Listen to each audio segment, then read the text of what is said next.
Book one is all about the books that I read for the last 40 years. And today I have my special guest.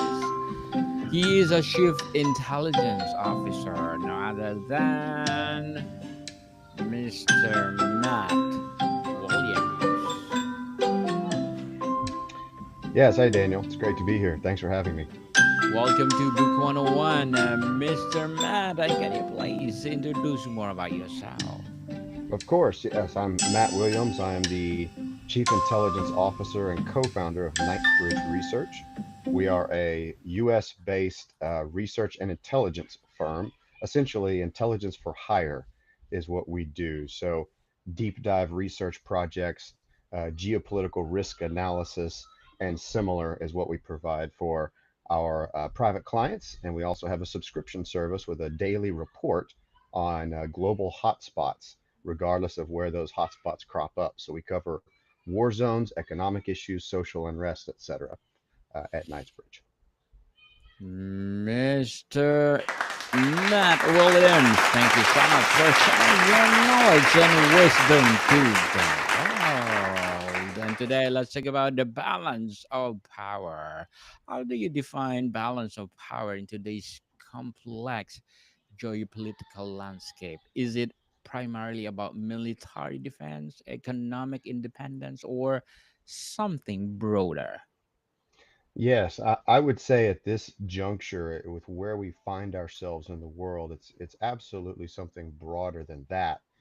And really, what we're seeing in the balance of power globally is a fairly significant shift.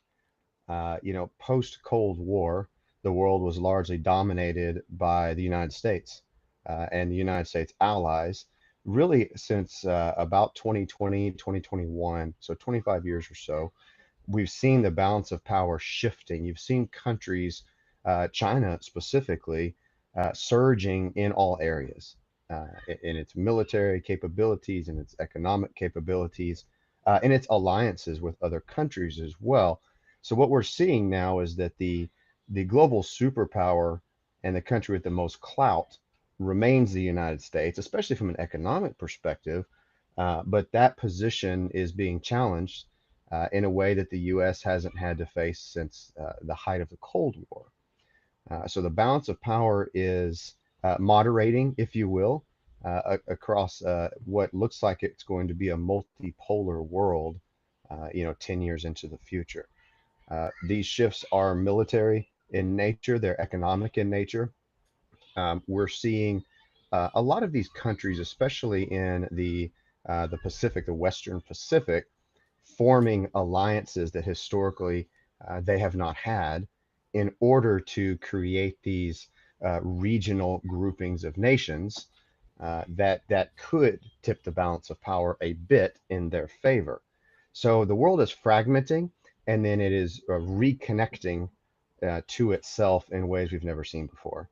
And it's a global phenomenon right now. So the balance of power certainly is shifting. Looking back, what historical period best exemplifies a successful balance of power system, and what the key lessons does it offer in the 21st century? Hmm. Yeah, I mean, looking back historically, I think that really in the last 2,000 years, you've rarely seen a stable geopolitical environment where the balance of power works and most of the world's happy with it, right? You do see the rise and fall of nations throughout time. For stability's sake, typically what you want to see is you want to see a dominant global power, which has few challengers, if any, and that power is working in a way that is somewhat at least agreed upon by the rest of the world. So really, the 90s is a great example of that. You can the 1990s specifically, where you had the end of the Cold War. The U.S. was the dominant power, and for most of the world, it was a period of relative peace, especially the Western world, where there was no real fear of a major war breaking out. There was very little to no economic warfare taking place, again, especially in the Western world. But for most of human history, that's not been the case. You've had entrenched established powers, and then you've had other powers coming in, surging forward, like what we're seeing right now with China, for example, and India to a lesser extent, and Russia, of course, trying to supplant that entrenched power. So really, throughout the last couple thousand years, you see bits and pieces of actual peace where the balance of power works, but very few. Interesting indeed, It's a fascinating Mr. topic to Matt. study. Yes, interesting indeed, Mr. Matt. And what are the fundamental conditions necessary for a stable balance of power to even attempt to emerge? Yeah, I mean, you need to have a global economic and financial system that is at the very least accepted. So, for example, in the last several decades, it's certainly longer than my lifetime, that has been based upon the U.S. dollar. In other times, the SWIFT system has come along to allow transfers of money around the world. Those are critical components for a stable balance of power, that there is at the very least an economic framework that countries, even countries which may be rivals, can agree upon, right? Where they're willing to trade with each other, trade with the world, even as there may be undercurrents of future hostilities brewing. At least the economic situation and the financial situation is relatively stable. That's a critical element of that. Secondarily, I would say, is the military aspect. Generally speaking, wars are fought by militaries when the underlying economic conditions break down. That's typically what you see. I'm painting with a bit of a broad brush here, of course, but typically that is what you see when you see major conflicts erupt. There are economic underpins that have been disrupted, or financial underpins that have been disrupted, leads ultimately to a conflict. And so, first and foremost, for an appropriate balance of power that leads into an era of peace, the economic and financial underpinnings have to be strong. Definitely strong in everything. Global insight for a dangerous world. Can you expound this phrase on your website?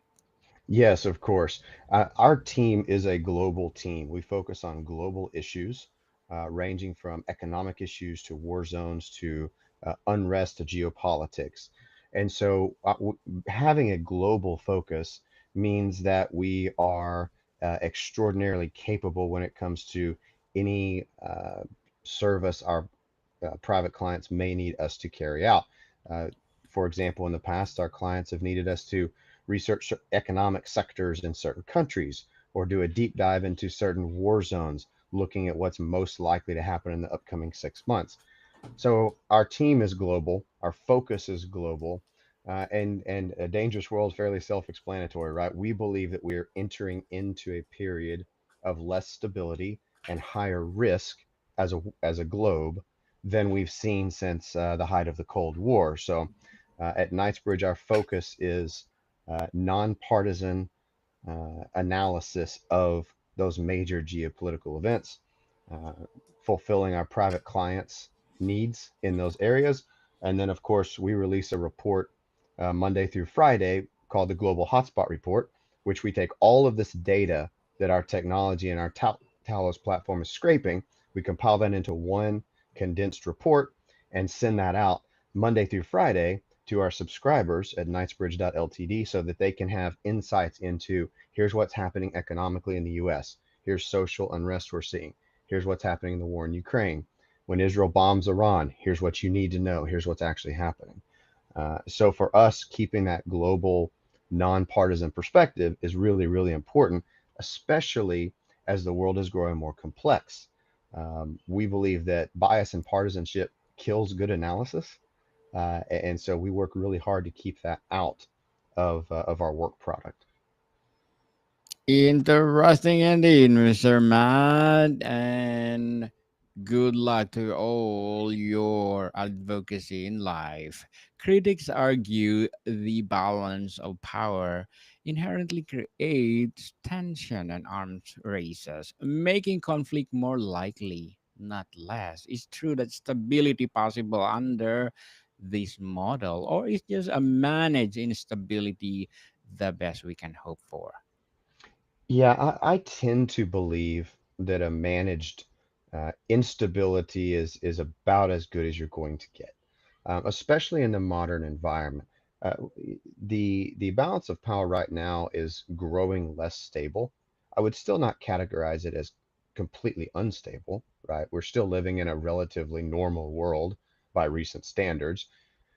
Ultimately, uh, just based upon human nature and how humans think and how humans behave, global peace, actual true global peace, is not, I don't think, possible.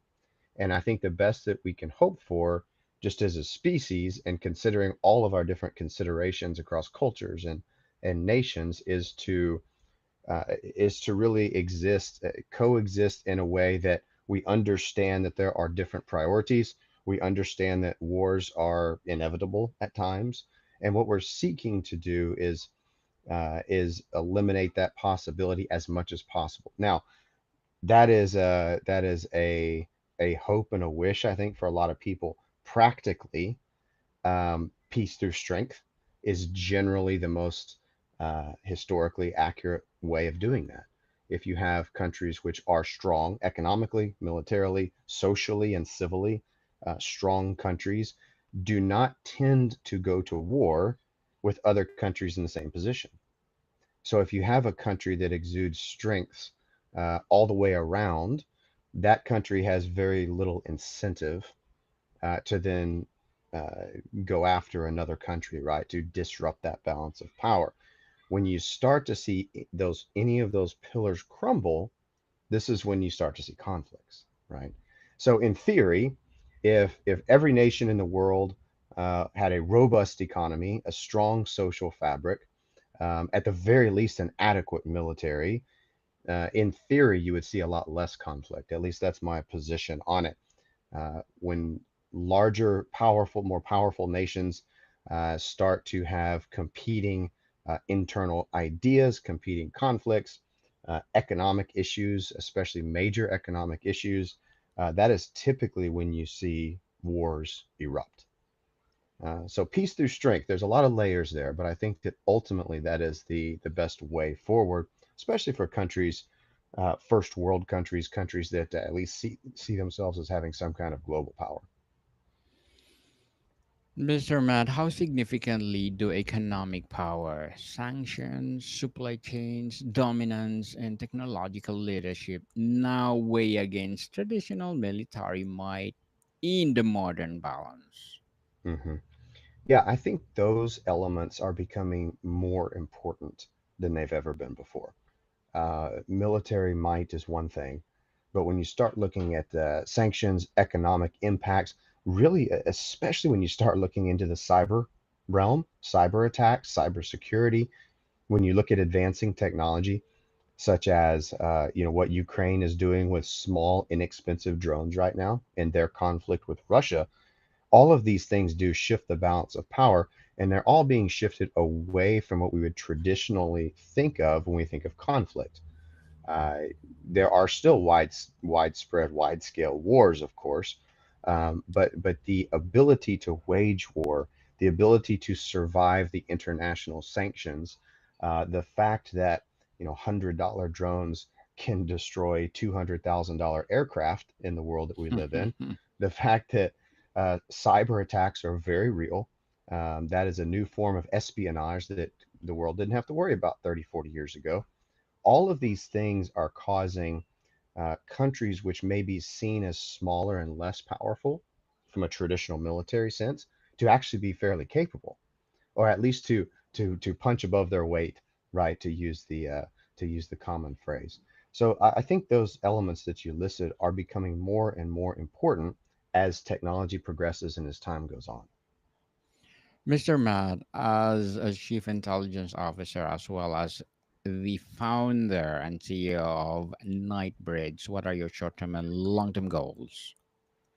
Yeah, for the short-term goals for the company essentially are to continue to bring our analysis from a nonpartisan and unbiased perspective in a world that needs such things, right? And this is via our private services, but it's also via our subscription that I mentioned earlier.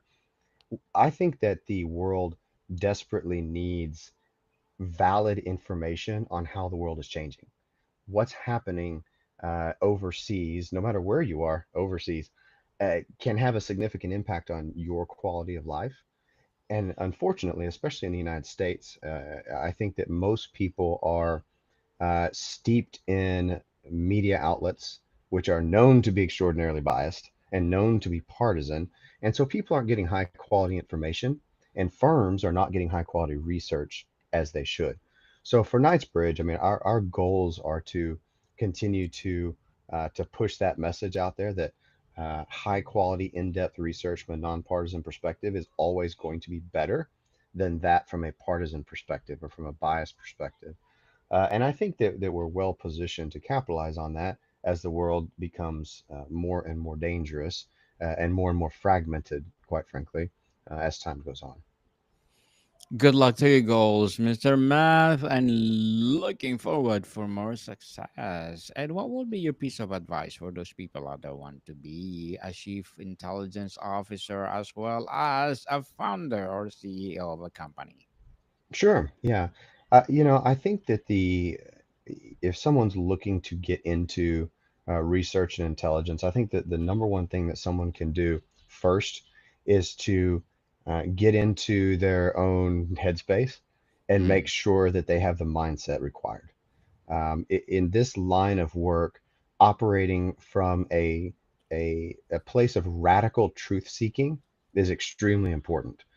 Truth has to supplant everything else, even one's own perspectives, one's own ideas, one's own inherent bias that we all have. This is something that we have to be able to do. And so if you're a person who cannot kind of take yourself out of a situation and look at it from the outside in order to be accurate, then this is not something for you. If you can do that, and you can, there's some great books on the topic that I'm sure we'll talk about. If you can do that, then maybe you have a path forward. But ultimately, the best analysts that I have on my team are those who are just radically truth seeking, even to their own detriment. If they have an idea and or they have a hypothesis and that is disproven, they're not upset by it. They're glad that they figured out they were wrong before it went further, right? So that's the mindset that one has to have in this line of work. So I would encourage people to work on themselves first and make yes. sure that that's lined up before you start, applying for entry level jobs and such in the intelligence space. Definitely. And thank you for your advice, Mr. Matt. And can you please recommend a book that influenced your journey or books that Yeah. influence your journey? Yeah, sure. I mean, a book that's had a huge impact on me that I've dog-eared over and over is a book by a gentleman named Richards Hewer, not Richard, Richards. There is an S there. Richards J. Hewer wrote a book called Psychology of Intelligence Analysis. And on its face, it seems like one of those books that is only applicable if you're in specifically in the intelligence world. But what I found through reading this book probably 15 years ago is when I first found it, is that essentially what it does is it gives you frameworks for analyzing information and it gives you a decision matrix. So as opposed to making decisions based upon gut instinct, based upon maybe most folks don't even know what it's based upon. You hear an idea, you think about it for 2 seconds, you make a decision, right? These snap decisions without a lot of analysis. This book provides a framework for how one can appropriately handle those kinds of decisions. So, dealing with one's own bias, right? For uh, addressing one's own personal preferences that may not be appropriate for that decision. And so, for me, it's been hugely important just to work through that. This is a book that I give all of my analysts. The entire team at Knightsbridge has read this book simply because the human mind is not wired to handle uncertainty very well. We struggle with uncertainty, even if we think we don't. And so, because of there is so much uncertainty in the world that we struggle to deal with and handle, we need processes that we can create to kind of offset the uncertain nature of information, but also to deal with the cognitive bias that we all inherently have.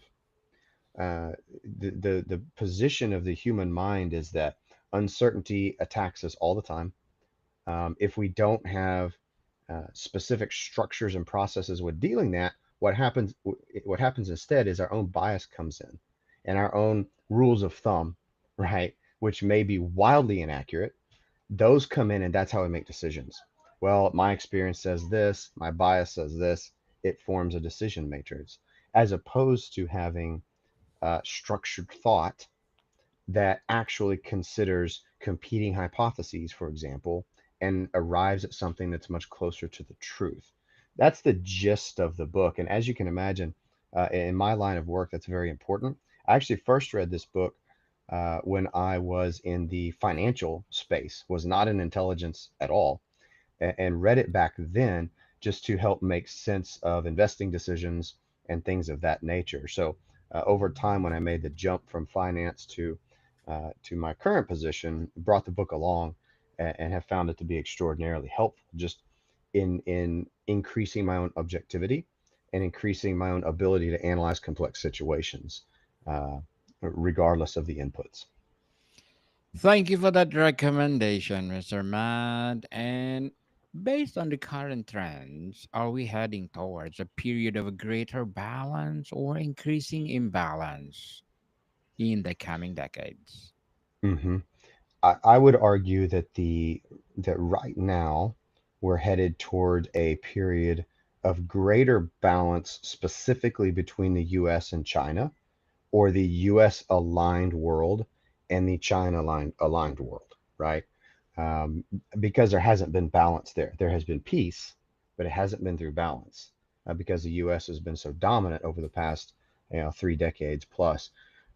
As the Chinese centric sector, if you want to call it that, China and their allies seek to surge up to meet the United States. Technically, this is more balance, right? But what often happens in a dynamic like this is that it leads to great imbalance because there's likely to be conflict. So in this particular situation and dynamic we find ourselves, short term, I think you're going to see a multipolar world. Long term, based upon the priorities of the countries in that multipolar world, I don't think that's going to last very long. Thank you for that empowering answer, Mr. Matt. And before we wrap up our discussion for today, I'm inviting you to please do listen to my other podcast, people. My other podcast, because my abstract essay is already in fifth season, abstract poetry in second season, and my book 101 review in fifth season as well, comedy 101 in second season, and my food 101 in its fifth season as well, geography 101 in fourth season, and my baby podcast, Law 101 and Mental Health 101, Love Letters in third season, and Movie 101 Review and Music 101 in fourth season, and Science 101 and Sex 101 in its first season. Please listen to them wherever you listen your podcast. Mr. Matt, if you had to explain the importance of the balance of power to a bright 12-year-old in one simple sentence, what would you say? Hmm. I would say it is a wonderful idea that we should strive for, and at the same time realize that it very rarely is possible. Empowering answer, Mr. Matt Williams. Thank you so much for sharing your knowledge and wisdom to the world. So, can you please invite our listeners to support your advocacy, your business, or whatever projects that you're doing right now? Absolutely. Uh, you can find us at knightsbridge.ltd. We would love to hear from you. Come subscribe to our Global Hotspot report if that's something you're interested in, or just drop us a note and let us know what you thought about this podcast. If you have questions, we're happy to hear from you. Knightsbridge.ltd is where you can find us. Yes, people, let's support Mr. Matt Williams because if you support him, for sure, more and more empowering advocacy to come, more and more empowering business to come. So, Mr. Matt, thank you so much for your time. Thank you, Daniel. I appreciate it. Wonderful to see More, you. more to come, people. See you soon.